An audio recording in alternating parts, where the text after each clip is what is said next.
meus amigos, grande abraço para todo mundo. Muito obrigado por estar conosco. Eu, Viderlan Araújo, estarei no comando do Verdade e Informação desta terça-feira, dia 25 de agosto. É a TV Mar Canal 25 levando para você a condição de poder ficar bem informado com as últimas notícias, os assuntos de interesse da cidade, para você que acompanha a nossa programação. E sem perder tempo, vamos aos destaques do programa desta terça-feira. Atenção! Prazo para que novos beneficiários do Bolsa Família atualizem seu cadastro termina dia 31 de agosto.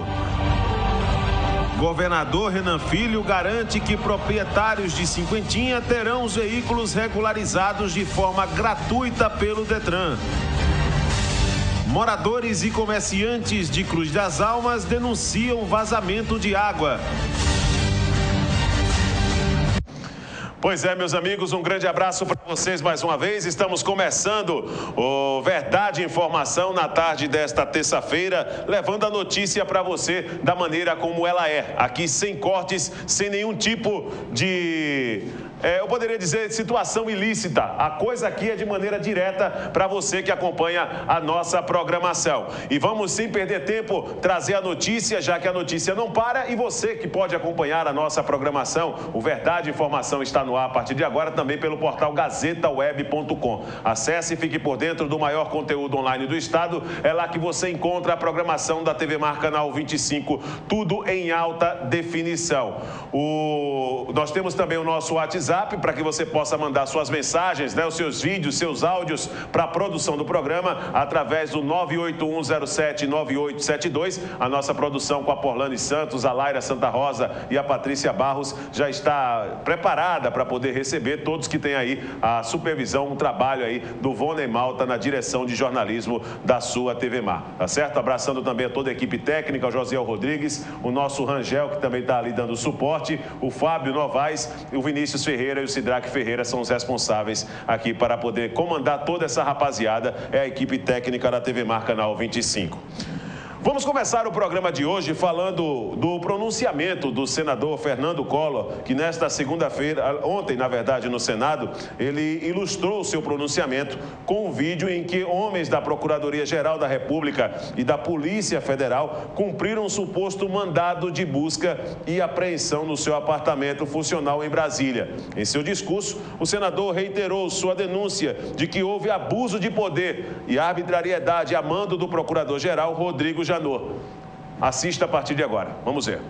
Há meses eu venho denunciando aqui o perfil dessa figura tosca do senhor Janot, especialmente quanto às arbitrariedades e aos abusos de poder costumeiramente cometidos. A começar pelos sucessivos vazamentos de informações que correm em segredo de justiça, aí eles vazam. E, como sempre afirmei, arrimados num evidente conluio criminoso com alguns veículos de comunicação que também são seletivamente por ele escolhidos. Tenta, assim, o Procurador-Geral buscar em seus atos a guarida constitucional por meio da legitimação da imprensa e a consequente validação da opinião pública.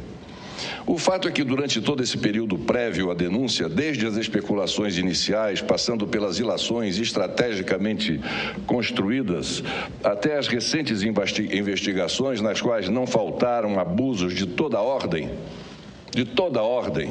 como, por exemplo, os fatos ocorridos no dia 14 de julho em minhas residências, inclusive no apartamento funcional do Senado da República, o fato é que, até hoje, sequer fui ouvido para esclarecer as mentiras e os embustes politicamente arquitetados pelo senhor Janot. Daqui mesmo desta tribuna, já disse que por 2 vezes meu depoimento foi marcado e por 2 vezes desmarcado, na véspera dos mesmos. E agora acontece novamente esta leviandade, agravada pelo fato de o Procurador-Geral já ter apresentado a denúncia, mesmo sabendo que meu depoimento estaria marcado para o próximo dia 28, ou seja, sexta-feira próxima. Meu depoimento marcado para sexta-feira que vem, 8 dias antes, sem esperar qualquer esclarecimento de minha parte, oferece denúncia. E aí eu pergunto, senhor presidente, por que não quiseram me ouvir? Por que não me deram a chance de explicações ainda no decorrer e nos autos das investigações? Como podem oferecer denúncia de alguém sem ao menos ouvi-lo? Esta prática está dentro dos preceitos legais, básicos do direito. Outro motivo que me traz à tribuna hoje é mostrar e provar o abuso de poder e a arbitrariedade cometida pela equipe do senhor Janot a seu mando por ocasião da violação e arrombamento de um imóvel do Senado da República. Refiro-me aos fatos ocorridos no dia 14 de julho durante a ação de busca e apreensão, feita no apartamento funcional de meu uso. Por isso, quando dizem que uma imagem vale mais do que 1000 palavras, gostaria da atenção de todos para o vídeo de 2 minutos que mostrarei aqui e agora na tela do plenário. As imagens e o áudio por si sós traduzem melhor tudo o que eu venho dizendo. Antes, porém, chamo a atenção para alguns detalhes que demonstram o abuso, a prepotência, a arbitrariedade e a falta de respeito com a instituição do Senado da República por parte do grupelho do senhor Janot. Isso se deu na manhã do dia 14 de julho, na porta do apartamento funcional do Senado de meu uso, no Bloco G, na Superquadra 309 Sul. Reparem a truculência da equipe, especialmente do cicrano de Rodrigo Janot, o procurador que todos reconhecerão de pronto quando sai do imóvel e que estava este procurador, a mando de Janot, no comando da operação. Reparem a recusa dele no seu dever básico, de apresentar o mandado de busca e apreensão. Reparem nas ameaças ao diretor da Polícia Legislativa do Senado. Reparem como sequer se prontificaram, repito, a apresentar o mandado de busca e apreensão. Nem tampouco a ler a resolução número 40 de 2014 do Senado, e que tem força de lei nesses casos, que determina que qualquer ação desse tipo em imóvel do Senado Federal tem que ser feita com o acompanhamento da Polícia Legislativa. Reparem a forma como tudo ocorreu. Peço, com a permissão de Vossas Excelências, máxime de Sua Excelência, o senhor presidente desta sessão, Jorge Viana, que passem o vídeo, por favor. Você já está saindo? Não, eu vou conversar com ele antes de vocês saírem. Eu sou o diretor da Polícia do Senado, eu quero conversar com ele. Pode esperar aqui fora? Pode esperar um pouquinho? Não pode sair da nossa frente? Não, não vou sair da frente, não. Eu quero falar com o procurador, por favor. Bom dia. Bom dia. Meu nome é Pedro, sou diretor da Polícia do Senado. Só pode conversar comigo, por favor? Pode falar. O que você quer falar? Não, eu queria saber o seguinte. Deixa eu falar para o senhor Lopes. Deixa eu... Não. Eu já falei para todo mundo aí que nós temos um mandato pedido pelo ministro Celso de Mello.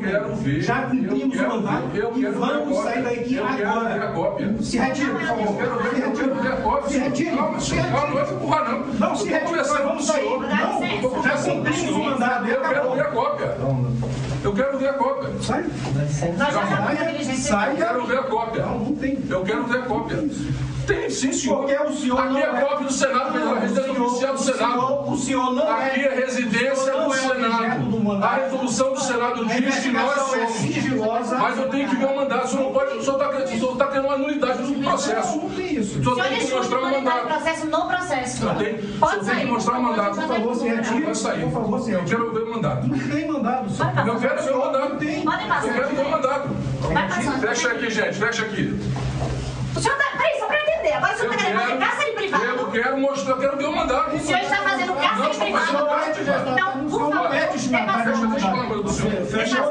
A resolução. O senhor não é destinatário. Mas não tem resolução. O senhor não é destinatário. Tem a resolução. Eu estou com a ordem judicial. Eu posso mostrar para o senhor. Eu posso mostrar a resolução do senhor. Saia que eu quero passar. Posso mostrar para o senhor a resolução? Saia! Não grita comigo. Saia que eu quero passar. Estou conversando com o senhor. Não, o senhor está errado. O senhor está... Eu quero mostrar para o senhor. Eu quero mostrar. O cumprimento de uma ordem. Eu quero mostrar para o senhor a resolução. Não existe isso. Eu quero mostrar a resolução do senhor. Não existe isso. Isso aqui é uma residência oficial. Isso aqui não é residência particular. Que barbaridade. Essa é a realidade do perfil e da conduta do atual Ministério Público Federal. Se assim agem em relação a um representante da população, se assim agem nas dependências do Senado da República, imaginem o que não fizeram nas minhas outras residências a mando do senhor Janot. Mas tudo bem, vamos em frente. Imaginem também o que não podem fazer em relação à privacidade dos ambientes particulares, como na casa de trabalhadores ou em estabelecimentos comerciais, por exemplo. E vale lembrar que essa espetaculosa e abusiva ação se deu com base no despacho do ministro do Supremo Tribunal Federal, Celso de Mello, em que ele determinou que as ações fossem feitas, vejam só, com o máximo de discrição.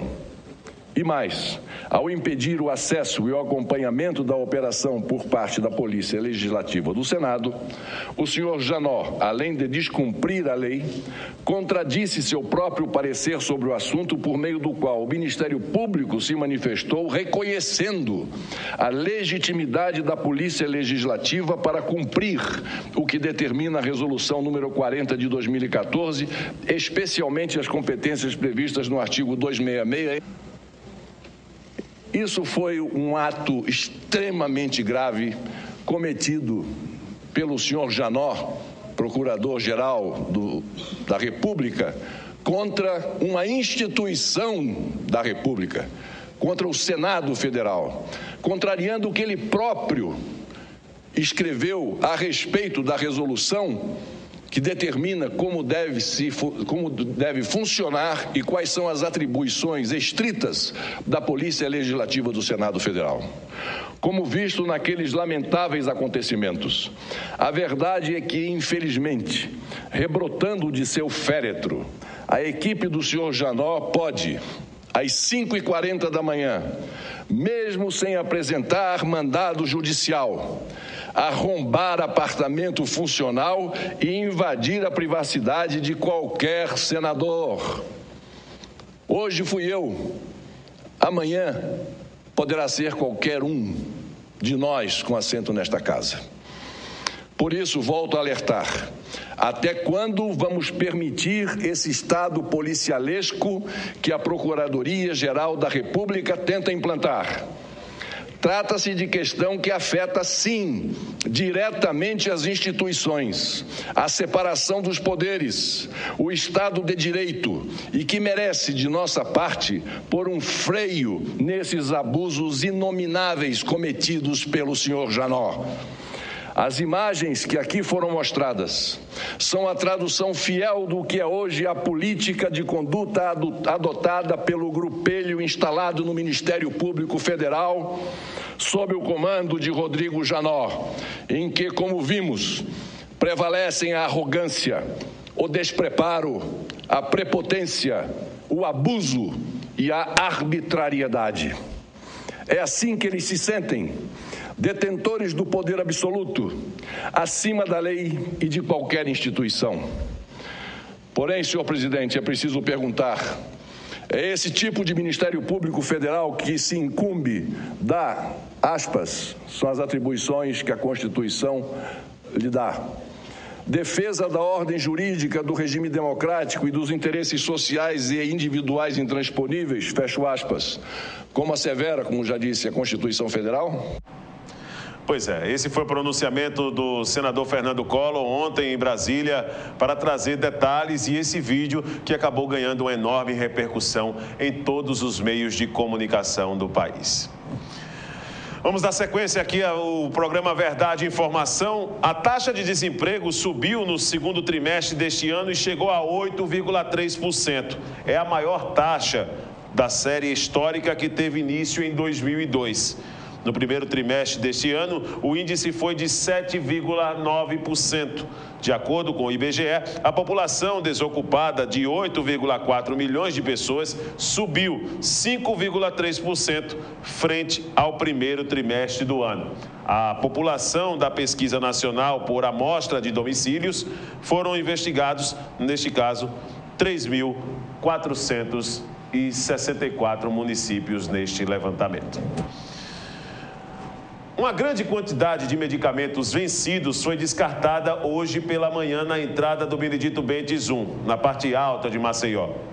Junto com as caixas de remédio, acabaram sendo encontrados documentos, fotos e contas pertencentes ao pastor Luiz Hamilton dos Santos Júnior, que é líder da Assembleia. Olha as imagens aí da Clarisa Santos, do portal gazetaweb.com. Ele que é líder da Assembleia de Deus, Ministério Primeiro Amor.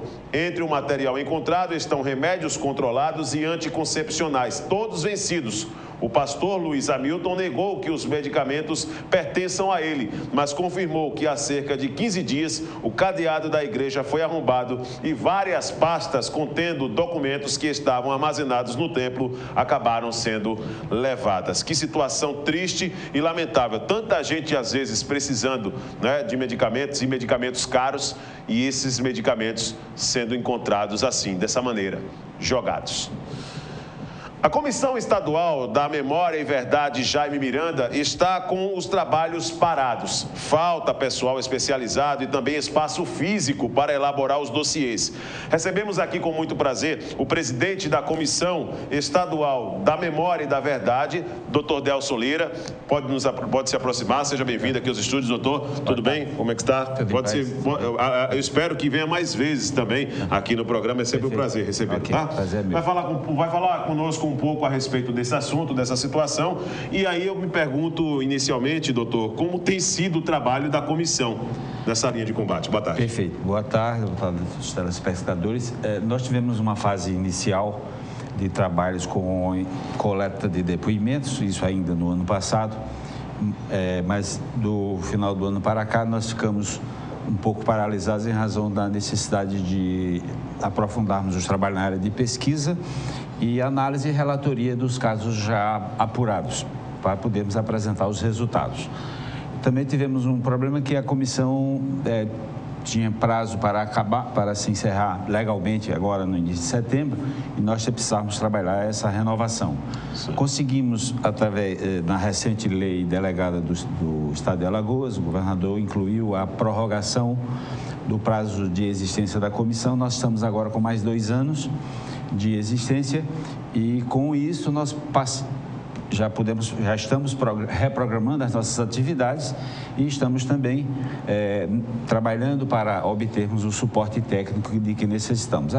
As tratativas estão avançadas, mas nós precisamos urgentemente, embora tenhamos 2 anos, mas nós precisamos concluir esse trabalho e para concluir nós precisamos ir adiante nos projetos que nós temos em andamento. Qual tem sido a maior dificuldade da comissão neste período? Bom, a maior dificuldade não só da Comissão de Alagoas, de modo geral, é exatamente a contratação de pesquisadores e de analistas que precisam ser pessoas especializadas, disponíveis e com conhecimento no ambiente desse assunto, né? E isso às vezes, ou melhor, geralmente é bastante difícil em razão da própria sistemática da burocracia do Estado. Nós temos que compreender um pouco isso, mas temos que também pressionar para que esse aporte de meios seja garantido e nós estamos confiantes que isso deve acontecer com no máximo mais uns 30 dias, nós estaremos com esses obstáculos resolvidos. E como é que está a questão da lei delegada? A continuidade dos trabalhos está assegurada? Sim, a continuidade do trabalho está legalmente assegurada. Nós tivemos a destinação de um ambiente no próprio Palácio do Governo Estadual. E agora nós estamos trabalhando os nossos projetos ao mesmo tempo em que estamos buscando o suporte de pessoal que nós necessitamos. Não é muita coisa, mas nós precisamos desse pessoal. Precisa, né? Para poder dar andamento aos projetos, né, doutor? Perfeito, porque na verdade é assim. Vamos tomar, por exemplo, a figura de Jaime Miranda, que é quem denomina a própria comissão. Jaime, um jornalista alagoano com uma forte atuação fora de Alagoas. Desapareceu, entre aspas, né, lá nos idos de 1975 no Rio de Janeiro, e sobre ele não se tem nenhum registro, não se sabe o que aconteceu. A família trabalhou intensamente, não se obteve nenhum dado concreto sobre o que foi feito com o Jaime.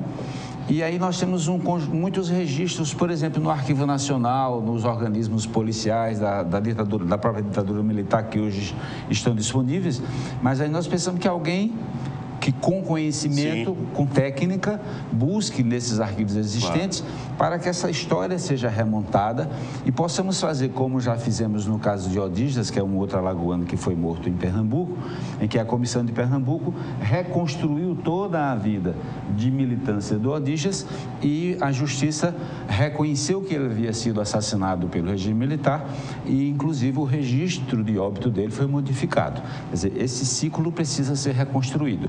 Em face do direito da família de saber o que aconteceu com o seu ente querido, mas também da sociedade, porque nós sempre afirmamos, nós temos que conhecer que é para nunca mais acontecer.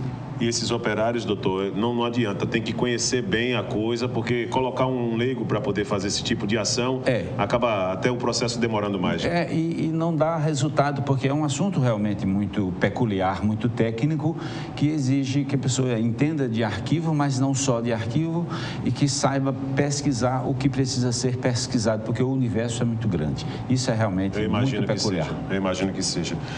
Doutor Delso, a respeito do processo, hoje quantas pessoas estão envolvidas na comissão hoje?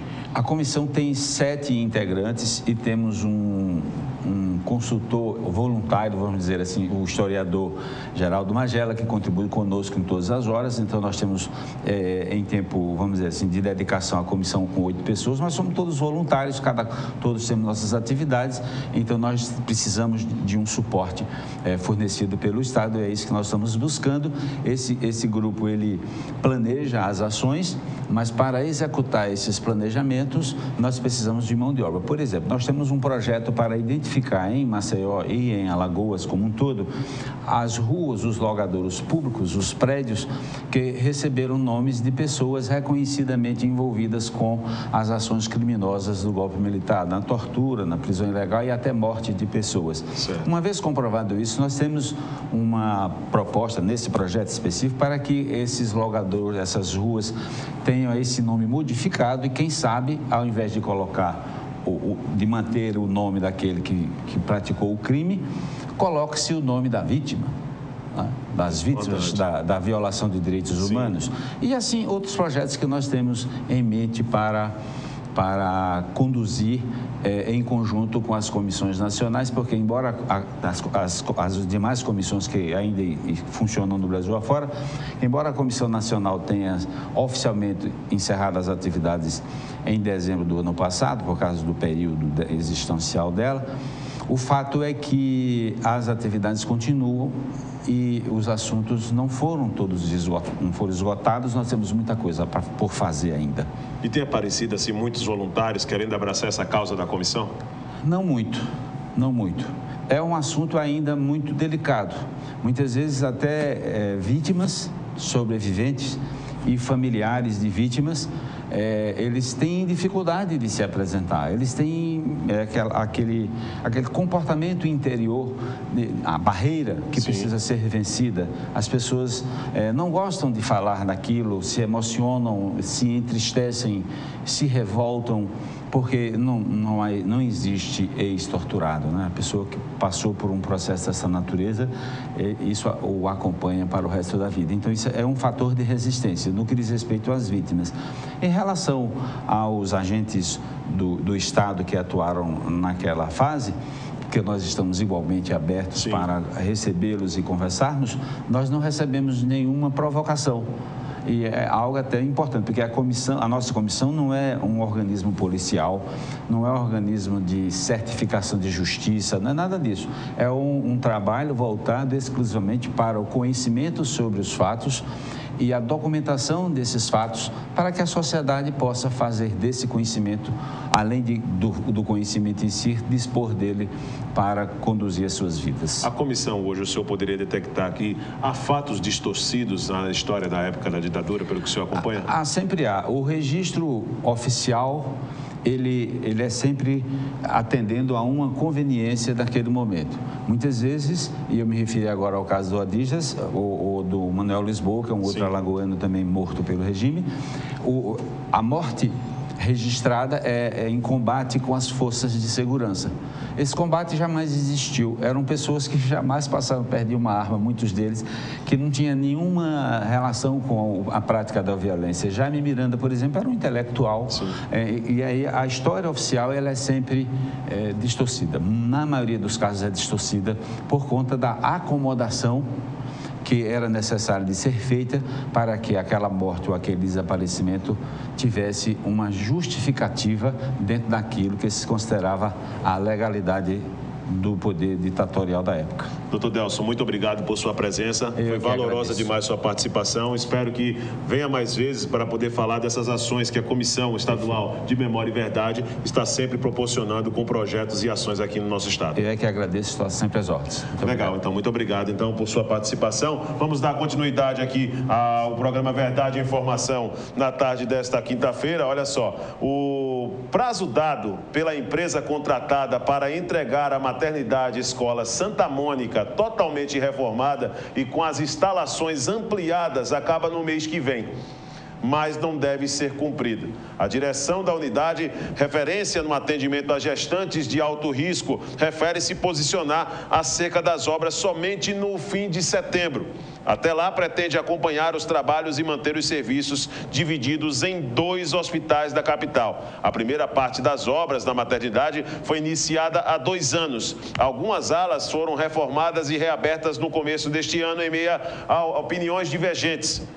Em fevereiro, um temporal provocou pingueiras e infiltrações, alagando vários setores da Santa Mônica. Triste e lamentável essa situação numa maternidade tão importante e que presta serviços aqui para a comunidade e que hoje tem parte de seus serviços suspensos por causa dessa obra que parece que não tem fim, não é?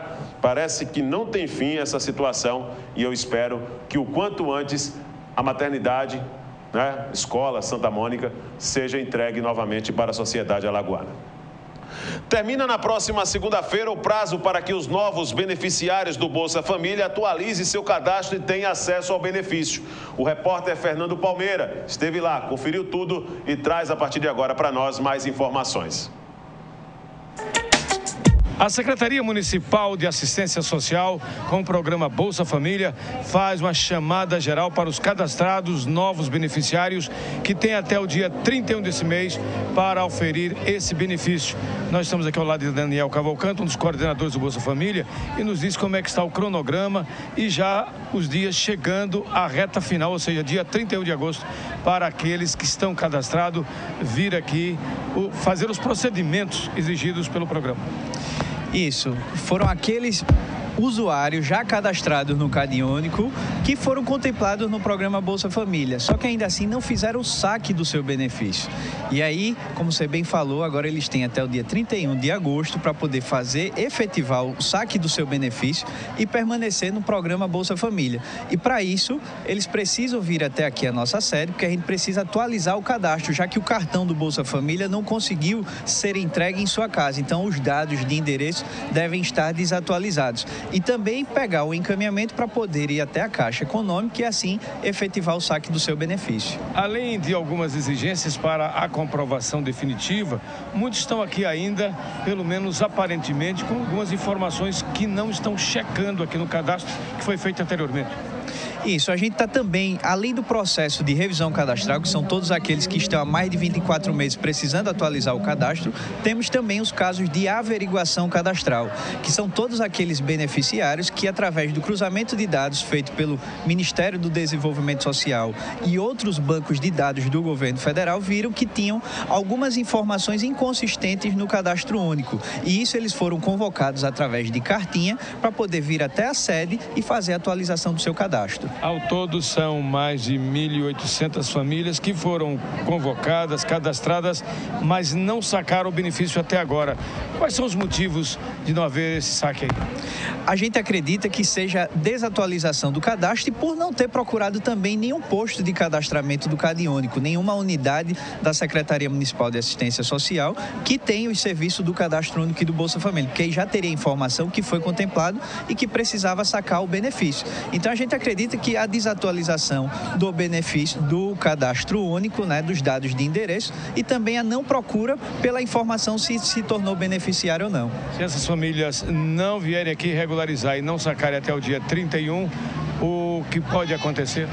Elas deixam de ser beneficiárias do Bolsa Família, e aí passando a vagas para outros cadastrados que estão aguardando esse benefício do programa. Quais são os maiores entraves aqui? Quais são os maiores desencontros de informação? Bem, na verdade, a gente sempre pede para todos os usuários, todos os beneficiários de forma geral, que eles sempre façam a leitura do extrato de pagamento. Aqueles que têm dificuldade da leitura, que procurem alguém que possa ajudá-los, porque hoje, depois de muita luta, né, de toda a gestão municipal, todas as gestões municipais com o governo federal, a gente já consegue ter essa informação no extrato de pagamento, justamente para aproximar o beneficiário das gestões. Bom, atualizar os dados cadastrais que foram feitos e, posteriormente, fazer o saque. Tem esse prazo, hein? Prazo fatal até o dia 31 desse mês.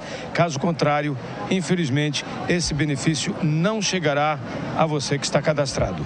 Aqui da Central de Atendimento do Bolsa Família, no bairro do Poço, com as imagens do Flávio Santos, Fernando Palmeira para a TV Maracanã 25 da organização Arnoldo de Melo, na NET. Obrigado, Fernando Palmeira, pela sua participação em uma matéria importante. Está aí o aviso. Mais uma vez, os beneficiários têm essa possibilidade na atualização de cadastro. Não deixe para a última hora, não. A maioria dos problemas que acontecem, eles são relacionados por causa dessa situação. As pessoas deixam para a última hora para resolver. Aí, aquelas longas e longas filas acabam se formando à frente ali da sede do Cadastro Único, no bairro do Poço. Várias famílias, pessoas passando mal, porque deixam para a última hora para poder regularizar a situação.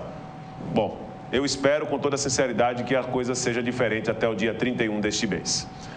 Agora em Maceió, estamos chegando já aqui por volta das 2 da tarde. Vamos a um rápido intervalo e daqui a pouco nós vamos trazer mais notícias aqui no Verdade e Informação desta terça-feira. Continue conosco. Voltamos já.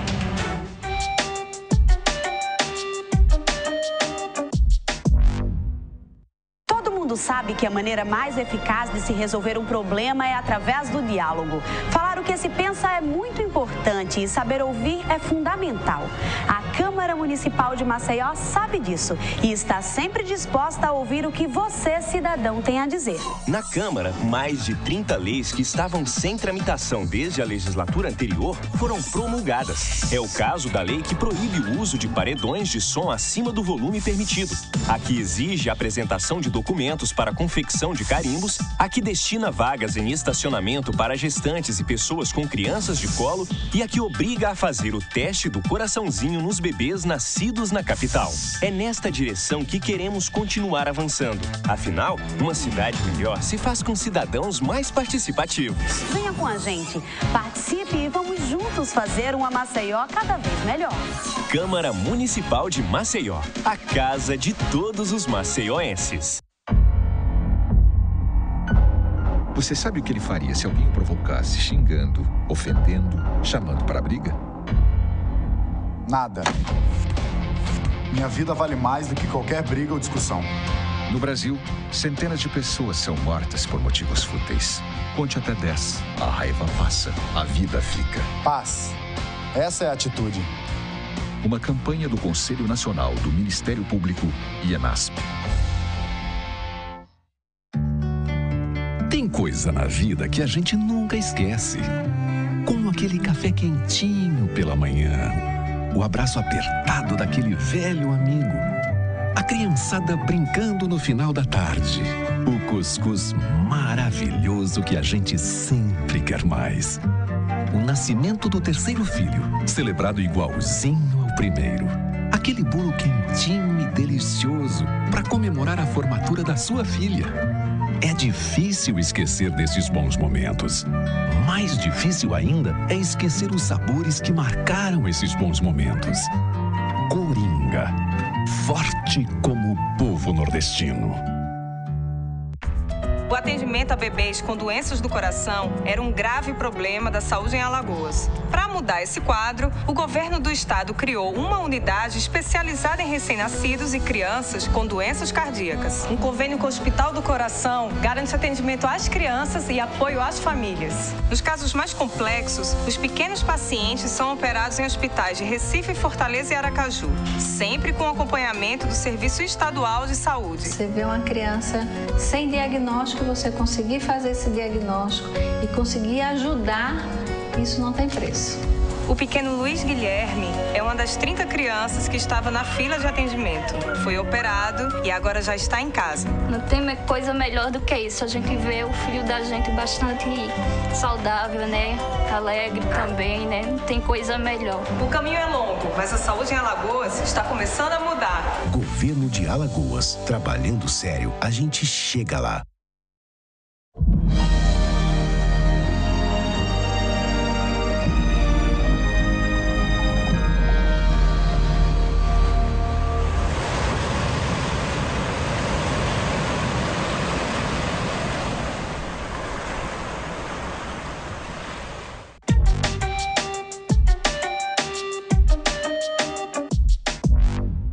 Estamos de volta aqui com Verdade e Informação. Olha a hora na tela aí, 2h50, aliás, 50 não, né? 2h05, né? Olha a hora aí, vamos colocar 2h06, né, na verdade, aqui na capital alagoana, e vamos seguir aqui com Verdade e Informação. Lembrando para você que nós estamos a partir de agora também através do WhatsApp, você pode mandar suas mensagens, seus áudios, seus vídeos, venha colaborar aqui com o programa, né? Nós vamos sempre enfatizar aquela reclamação, a sua reivindicação no 98107-9872. Então, anote aí, 98107-9872. Sem perder tempo, vamos trazer aqui a sequência com as notícias. O adiantamento do 13º salário a ser pago aos aposentados e pensionistas do INSS será de 50%. O valor será pago na folha do mês que vem, creditado a partir do dia 24 de setembro. A decisão foi tomada ontem pela presidente Dilma Rousseff. A quantia restante será paga normalmente em dezembro, na folha de novembro, seguindo a rotina tradicional. Então, tá aí a nota para você poder acompanhar e também agendar as suas despesas para poder adequar com esse crédito que será repassado pelo governo já a partir do próximo mês, tá certo? Vamos dar sequência aqui também ao Verdade e Informação com uma notícia que acaba se tornando rotineira para quem acompanha aqui o Verdade e Informação e os outros programas aqui da TV Mar Canal 25. E o que é que eu estou falando? Um vazamento, mais um vazamento para variar, no bairro de Cruz das Almas vem provocando transtorno para os moradores e comerciantes. O repórter Odilon Rios esteve no local e traz a partir de agora mais informações. Vamos ver na tela. Rua Pão de Açúcar, bairro de Cruz das Almas, há 15 dias, Dona Dalgisa reclama do vazamento da Casal. Segundo ela, há 2 anos atrás, a companhia esteve aqui na rua dela fazendo obras aqui de saneamento para melhorar o abastecimento de água na região. Mas as obras pioraram a situação da rua. Não é isso, Dona Dalgisa? Para abrir meu portão, eu tive que chamar o vizinho, porque cedeu tudo. E quando estavam fazendo esse trabalho, aqui quebrou tudo. Aqui foi eles que fizeram a firma, quebraram tudo. Aí a senhora viu que está o problema aí do esgoto, não, que é água limpa, né? E na frente da casa da senhora. Mas tem água dentro da casa da senhora? Tem. Tem água e também tem água na rua agora soltando. É, tem água na rua. A senhora já ligou para a Casal, já reclamou? Várias vezes já, umas 3 vezes. Alguém atende? Atende, diz que vem fazer o serviço e não vem. Nunca vem? Não. A senhora reclama dizendo que dizem que vem e eles não vêm e eles dizem o que para a senhora? Que ele vai vir, fazer o serviço, mas não aparece. Agora, esse vazamento de água aqui na rua Pão de Açúcar, aqui em frente à casa da Dona Dalgisa, de número 41, a gente vê aqui imagens do Flávio Santos, a água despeja aqui, essa água limpa da Casal, você observa, numa época dessa, não é isso, Dona Dalgisa? Em que muita gente no Brasil inteiro... Tem água, né? Justamente, muitas cidades aí faltando água, aqui é um estrago. Agora, toda essa água estragada, ela está indo direto para aquela estação ali de tratamento da Casal, que é tratamento de esgoto. Essa estação aqui vai pega direto no rio e esse rio despeja na direção do Mar de Cruz das Almas. Então, Dona Dalgisa, aqui no bairro de Cruz das Almas, novamente, para casal, Rua Pão de Açúcar, que é apenas que a companhia vem aqui e resolve o problema da... Casal. Dá o problema da água. Da água, sim, da água. E outra coisa, o serviço que fizeram aqui prejudicou muito minha casa. Essa firma que fez o serviço aí prejudicou minha casa. Ficou muito pior. Ficou muito pior. O portão para abrir, eu chamei o vizinho para abrir a minha porta. A porta de dentro de casa, ela só abre um lado, o outro não abre. Muito bem, então. Alô, alô, casal. Vazamento aqui na Rua Pão de Açúcar. Dona Dalgisa, 3 vezes ligando para a companhia para reclamar do problema, não foi atendida e agora aqui a equipe da TV Mar cobra que seja tomada alguma providência. Não é possível que a água limpa da casal possa ser despejada num mar de esgoto em direção à Praia de Cruz das Almas. Com imagens de Flávio Santos, Odilon Rios, para a TV Mar, canal 25 na NET. Até quando, né, gente? Até quando nós vamos ter esse tipo de atitude sendo colocada aqui, denunciada pela TV Mar Canal 25?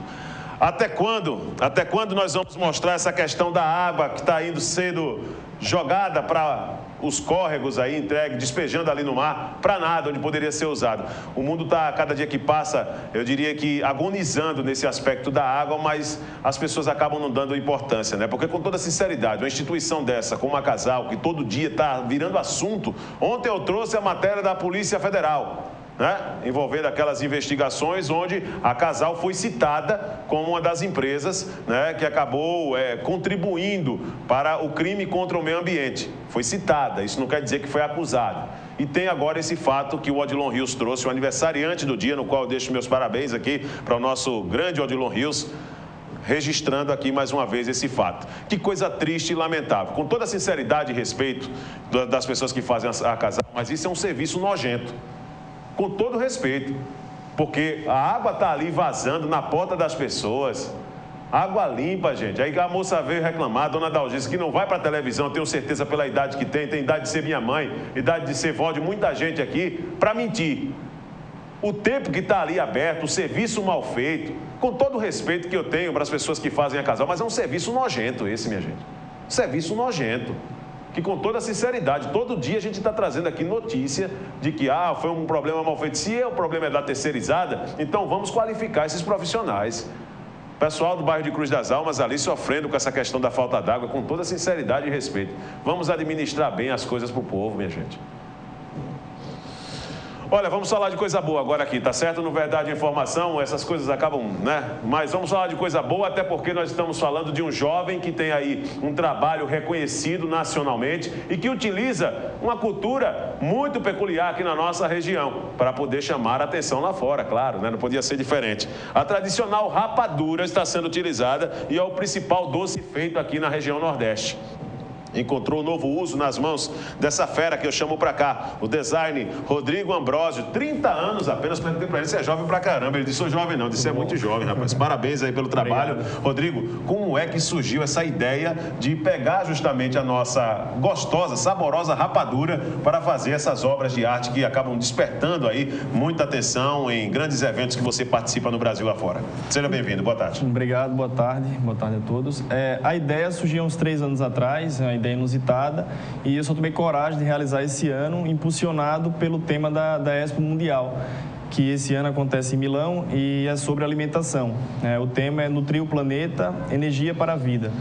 Então, pegando esse mote de transformar o alimento e contar toda a história do processo do alimento, um alimento que é nosso, da nossa cultura, trazendo para o design, porque a Expo está acontecendo em Milão e Milão é a capital do design. Claro. Então, eu fui impulsionado por isso e esse ano eu decidi realmente fazer o projeto acontecer. Que maravilha, né? E quando você vê a coisa começando a sair do papel, acredito que é uma satisfação. Para quem é designer, acho que massageia bastante o ego. E quando ganha essa proporção, como está ganhando agora? Porque, por exemplo, a pauta diz aqui o seguinte, que você expôs esse projeto, a Arte das Alagoas, que aconteceu em São Paulo. Tenho certeza que o pessoal lá ficou de queixo caído, né, com a qualidade, né? Então, a Semana de Design de São Paulo acabou de acontecer agora, foi durante... tem vários distritos, um deles é no Jockey Club, que teve a exposição que você mencionou, Arte das Alagoas. Entre outros artistas alagoanos, Dalton Costa, Maria Amélia Vieira, Acilde Capela, João das Alagoas, Maravilha. Artistas populares com muita força, e eu fui convidado pelo curador do evento, Pedro Ariel Santana, que é o curador também da Semana Design de São Paulo, a levar uma arte diferenciada. E eu aproveitei o mote Semana Design com Arte e realizei e levei essa cadeira para lá. Foi o trabalho mais ousado que você já fez até hoje, Rodrigo? Ou você já teve outros trabalhos assim que eu poderia dizer, trabalhos ousados, daquele que você pensa e diz assim, não vai ser um trabalho fácil, mas eu vou ter a ousadia de tentar fazer e deu certo? Em termos de materiais, sim. E até para quebrar alguns paradigmas, porque eu até, no momento que eu faço esse tipo de projeto, eu faço uma crítica a mim mesmo, que trabalho com outros materiais. Importante. E trabalho com o próprio mercado. Então, em termos de materiais, sim, foi o projeto mais ousado. E quanto tempo você levou para fazer a cadeira Engenho? De pensar até realizar com mais efetividade, 2 meses. Tive o apoio do Engenho São Lourenço, em Água Branca, que é o único engenho remanescente em Alagoas, que, para você ter uma ideia, em Água Branca existiam 16 engenhos, só nesse município. Hoje em dia só tem esse, que é o do Maurício. O Maurício acreditou na ideia, eu fui lá, conversei com ele. No começo ele estranhou, mas uma cadeira, tem certeza?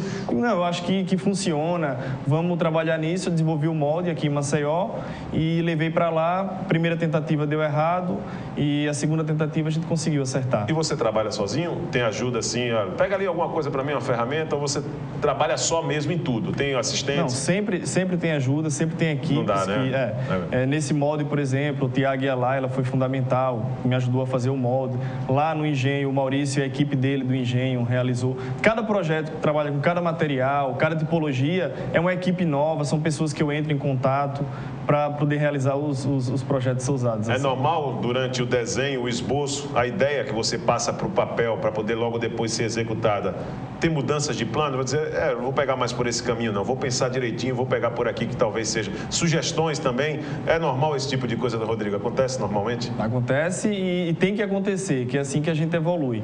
Tanto acontece frustrações, de não conseguir executar o que você quer, quanto acontece surpresas valiosas, que você consegue evoluir para um caminho que você não imaginou. Pois é, né? Olha que humildade dessa fera aqui, né? Rodrigo Ambrosio, tá? Designer, já reconhecido nacionalmente, levando o nome de Alagoas para grandes exposições e agora também já galgando situações bem mais ambiciosas de nível internacional, né? Como em Milão, que ele já citou.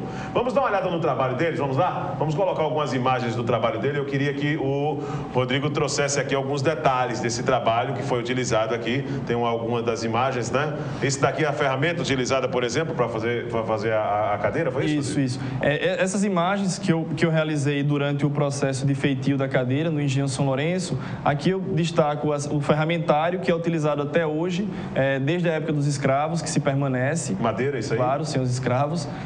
Que bom, né? Que se evoluiu para esse ponto. Claro. É uma madeira que tem uma certa refração que eles preferem usar. Aqui eu já tenho umas imagens que já inicia o processo do feitio da rapadura. Aqui já está no tacho, ela sendo mexida, e aqui ela na gamela já virando rapadura. Observa que tudo artesanal mesmo, né, Rodrigo? Com essas fotos que você trouxe. A cabaça, né? Pois que eles usam aqui. Tudo muito artesanal, né? Que maravilha, né? Coisa maravilhosa. Nessa outra imagem aí, Rodrigo. Aqui eu estou preenchendo o molde, não só foi eu, o Maurício também ajudou muito, né, nesse processo. O molde todo feito em madeira, em compensado naval, para poder ter uma refração do material. Certo. Que é um líquido, né? E aqui já o material depositado no molde e, no caso, a rapadura que sai do molde, normalmente. Eu criei um molde que saísse da rapadura devido às dimensões que a gente propôs. Quanto tempo passa, por exemplo, a rapadura mesmo, o líquido, nesse caso, transformado já no sólido, nesse molde aí? Isso é um processo rápido. Ele deixa em torno de 10, 15 minutos. Só que na cadeira, para eu ter segurança, eu deixei 1 mês no molde. Porque a primeira a gente deixou o tempo normal da rapadura. Certo. E aí houve algumas rachaduras que a gente teve que fazer uma nova peça. Então essa eu deixei 1 mês para garantir. Para não correr riscos, né? Para não correr risco e ainda abrir com muito medo. Porque... Vamos à próxima foto aí. Olha aí. Essa aí já é a cadeira pronta. É uma cadeira normal, uma cadeira que tem resistência. Claro, com limitações de desenho, né? Sim, claro. Eu trouxe aqui uns elementos que você percebe na própria barra de rapadura, que ele tem um detalhe do ligote para poder sair da forma. Aqui um detalhe que remete aos nossos banquinhos São João. A cultura nordestina viva aí. Que legal. Aqui você percebe que aconteceu de encerar essa parte da rapadura, que eles chamam de rapadura mole. Não foi proposital inicialmente, só que deu charme. Deu charme, era isso que eu ia falar. Né? Parece até que, se você não fala, parece até que você já tinha deixado assim, já de forma proposital mesmo. Muito legal isso aí. Mas tem mais imagens aí, Fábio? Vamos lá. E aí? Aí já cortando a rapadura, aí porque é arte pura, né?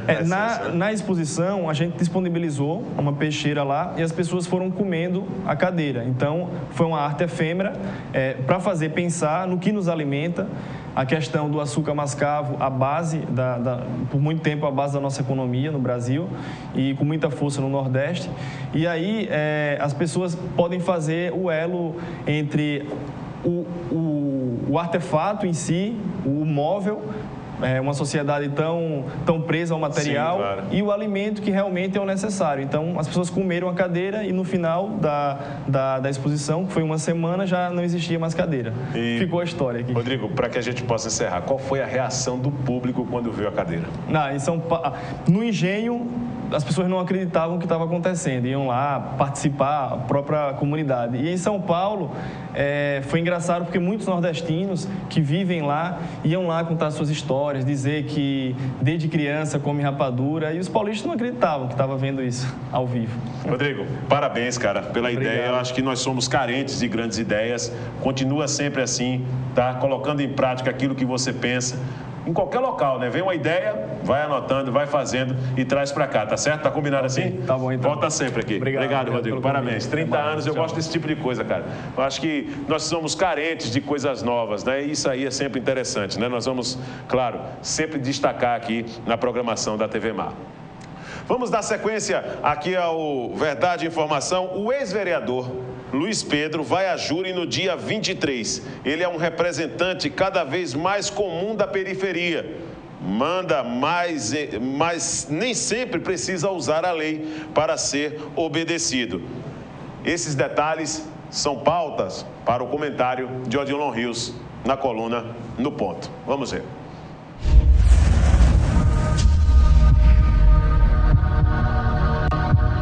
Depois de 11 anos, o ex-vereador Luiz Pedro vai ser julgado por assassinato no dia 23 de setembro no Fórum do Barro Duro, em Maceió. Ele é acusado de matar Carlos Roberto Rocha Santos, que tinha 31 anos quando foi retirado à força de casa e morto com 21 tiros. Para o Ministério Público, Luiz Pedro foi o líder do grupo de extermínio que atuou no Clima Bom. A história envolvendo o ex-vereador é emblemática. Pouco se sabe do dinheiro que ele consegue para a construção dos famosos conjuntos habitacionais com seu nome. Mais ainda, estes conjuntos respondem a uma dezena de processos de execução fiscal. Pior é que ele foi eleito de dentro da cadeia, gravando seu pedido de votos em um celular para a TV.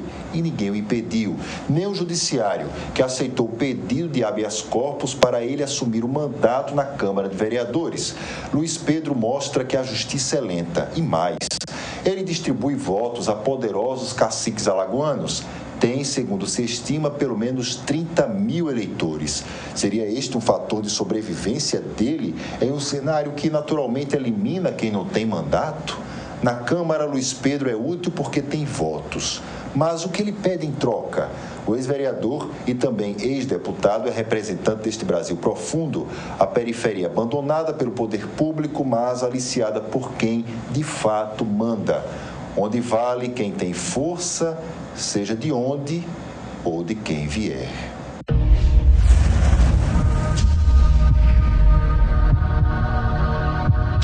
Obrigado, Odilon Rios, pela sua participação, e você volta, claro, no decorrer da programação da TV Mar Canal 25 com outras participações.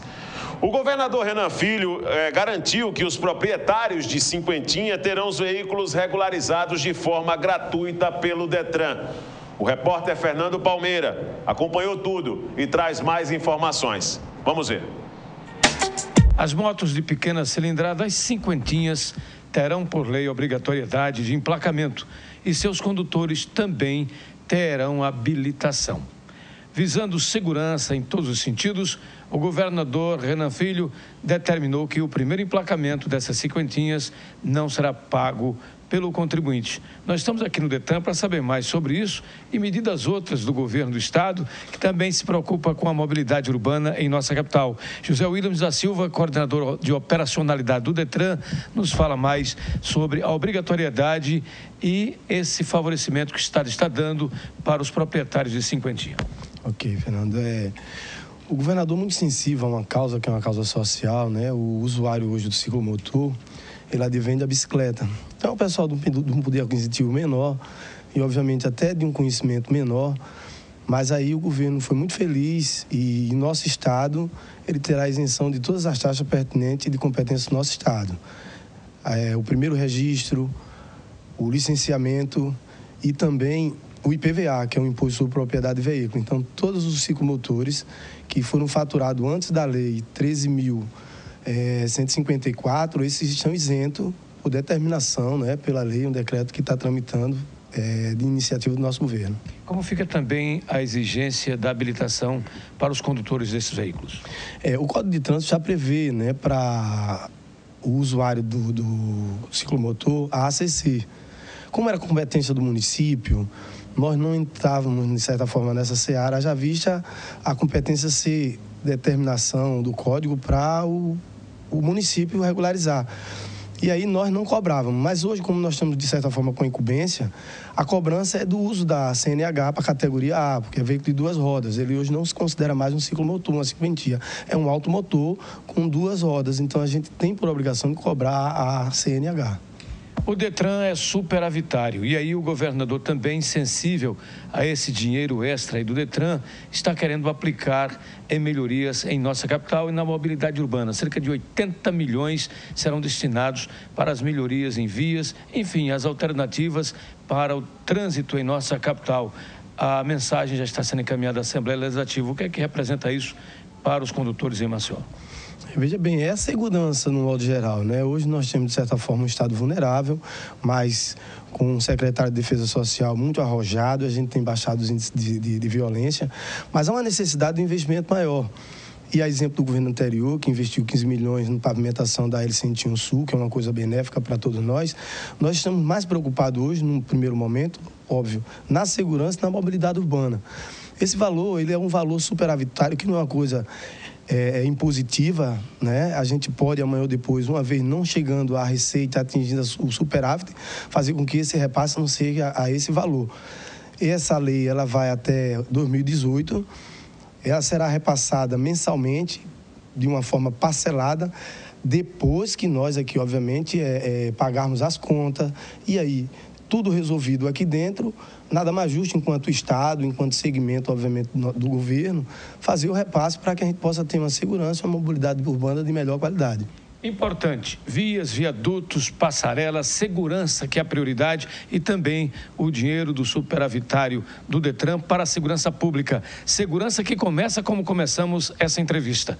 Preocupados estamos com a cinquentinha. A mobilidade é importante, como diz o Williams, porque esse equipamento, esse veículo, ele traz a facilidade para o trabalhador se deslocar, mas é preciso segurança. Sem essa regulamentação, sem o emplacamento desses veículos e sem a carteira de habilitação do condutor, os bandidos ficam de olho e já aqui pessoas perderam a vida, porque o assaltante foi em cima para levar essa moto de 50 cilindradas e levou também, infelizmente, a vida do trabalhador. Aqui do Detran, com as imagens do Flávio Santos, Fernando Palmeira para a TV Mar, canal 25 da organização Ardon de Melo, na NET. Obrigado, Fernando Palmeira. E esse imbróglio que envolvia os condutores de cinquentinha aqui no estado com o governo, pelo menos isso até o presente momento me parece que apaziguou essa situação, principalmente com esse pronunciamento do Detran depois de que o governo foi maleável em alguns aspectos, mas que acabam sendo necessários esse rigor daqui para frente para tentar diminuir, principalmente aqueles que se utilizam da cinquentinha para cometer atos de violência aqui no nosso estado. O Ministério da Educação prorrogou até hoje o prazo para que os 61 mil estudantes pré-selecionados para o FIES no segundo semestre de 2015 acessem o sistema. É preciso confirmar o interesse em fechar o contrato de financiamento. As inscrições tinham se encerrado no último domingo. Então, atenção, tá? O pessoal que está aí acompanhando o processo, é o momento de se inscrever e continuar estudando e muito, já que o prazo do FIES já foi antecipado e que a partir de agora tem essa prorrogação para que você possa dar entrada e concluir o ensino superior com parcelas suaves.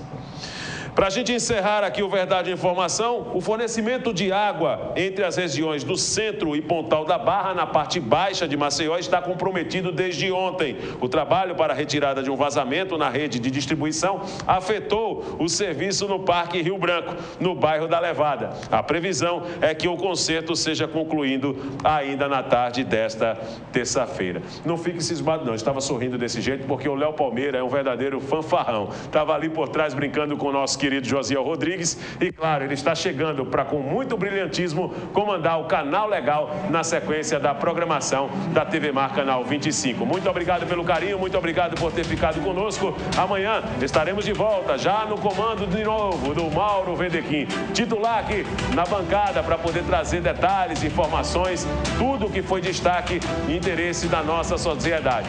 Léo Palmeira está chegando com o Canal Legal. Grande abraço, fique com Deus e até amanhã. Tchau, tchau.